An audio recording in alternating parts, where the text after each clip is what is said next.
Hi everybody, my name is Aaiushi Beniwal and I'm an assistant curator at Gallery Arc. I'm delighted to walk you through our current show, A Voyage of Seemingly Propulsive Speed and an Apparent Absolute Stillness, featuring three artists, Arshad Hakim, Moonis Ahmad Shah and Sarasija Subramanian. It was a wonderful experience working with these three artists who I also happen to know closely.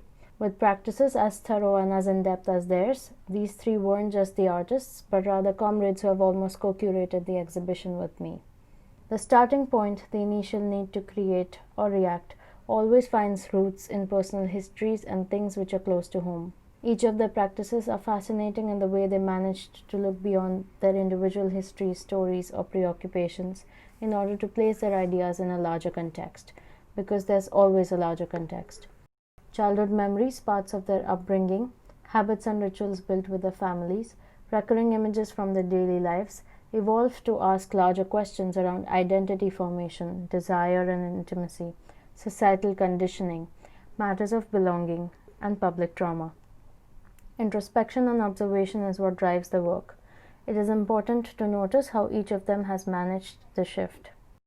This exhibition showcases their studies using three words as points of references: myth, suspension, and violence.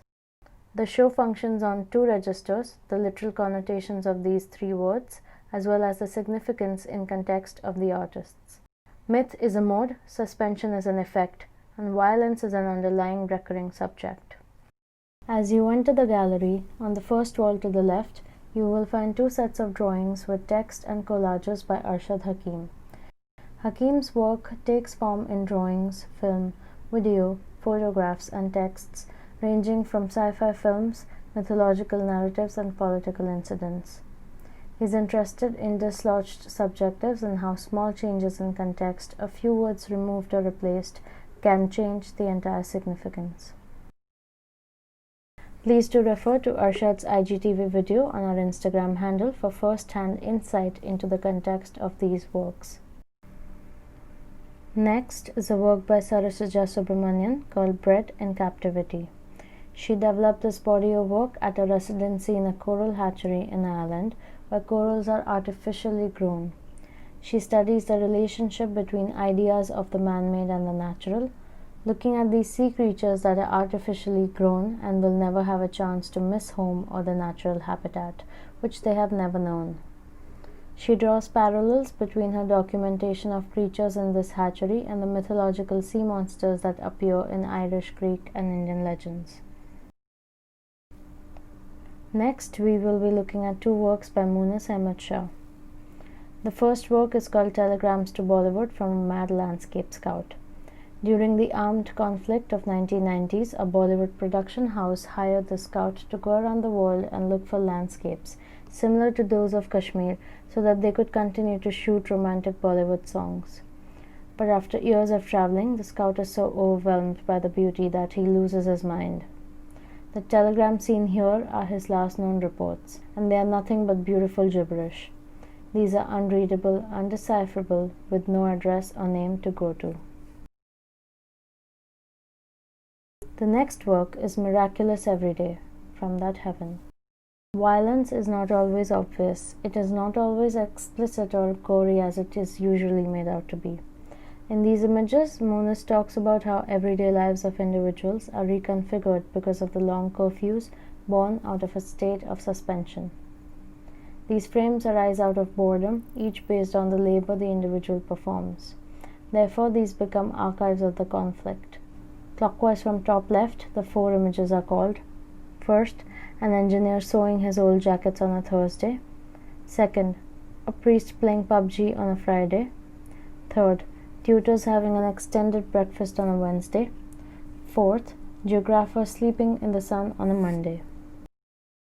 Moving on to our next work, in Sarasija's The Dictionary of Gardening, pages from a series of books published in 1887 in London are extracted and reproduced onto etching plates as drawings and transfers. Each frame is a page reproduced with edits and alterations to bring into focus the instructional nature of the book, its language, and the relationships of violence that it points towards through a need for aesthetics and beauty. We will soon be putting up two short IGTV clips Please refer to these videos on our Instagram handle to hear Sarasija talk in detail about the Dictionary of Gardening and to hear Moonis talk about his practice. The last work we will view in the gallery is a series called Some Other People Were Here Too by Moonis. The portraits are failed reconstructions of soldiers based on the data acquired from various folk stories, poems, and oral histories from around regions of Germany, France, Switzerland, and other parts of Europe. Visit our website to know more about these works. The next part of our show is displayed in our basement, as we wanted to create a dialogue between some of the artworks in the show and the materials, surfaces, and architectural elements in the building. This interaction is not only an aesthetic juxtaposition but also an attempt to exhibit the works in a manner that befits their context.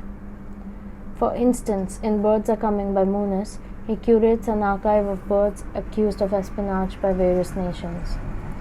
The installation, in the form of light boxes and an interactive web archive, features the last known photographs, mugshots, and their investigation archives. The title of the work, the imagery of these birds of flight that have been captured and injured for an absurd espionage, coupled with the underground location in the show, evokes a forced burial or containment. It lends a paradoxical quality to the work which makes you almost believe in their ascension. This sense of ascension is only heightened further in the way the work is constructed. The light boxes give off a fuzzy luminosity as if lit from within. There is a halo-esque feel or luminosity reserved for or usually attached to godly images. While the reflective floor on which Arshad's pillared Ouroboros stands tall reiterates the cyclical nature of the myth behind the work by reflecting the text in an almost fiery fashion. Next is Flubber 2002 by Arshad Hakim. This work takes an excerpt from Flubber, a 1997 rom-com movie. In the movie, Robin Williams is a chemistry professor at a university, making flubber, a material that can shape-shift and produce energy.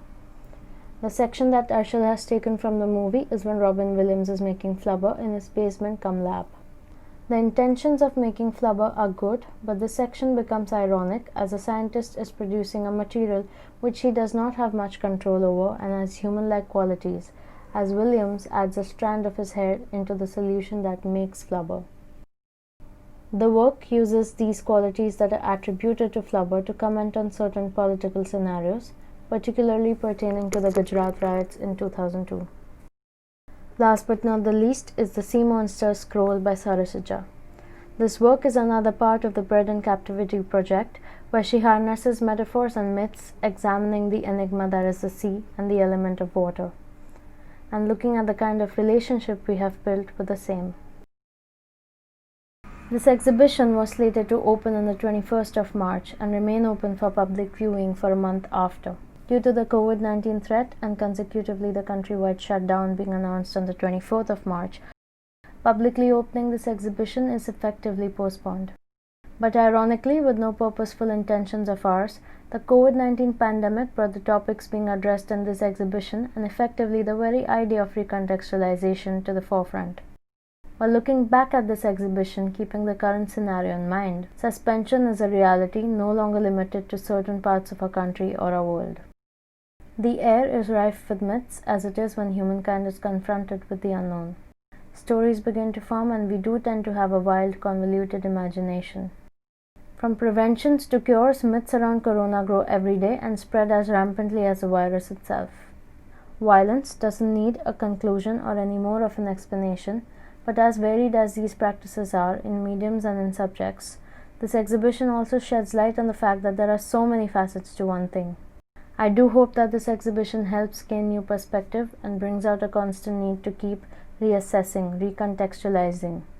For those of you who are already aware and in sync with what is going around, I hope we're making sense, and I hope that we've done justice to all the points being touched upon in this exhibition. Stay safe, sane, and vigilant, with lots of love and hope from Gallery Arc and all our artists. Thank you.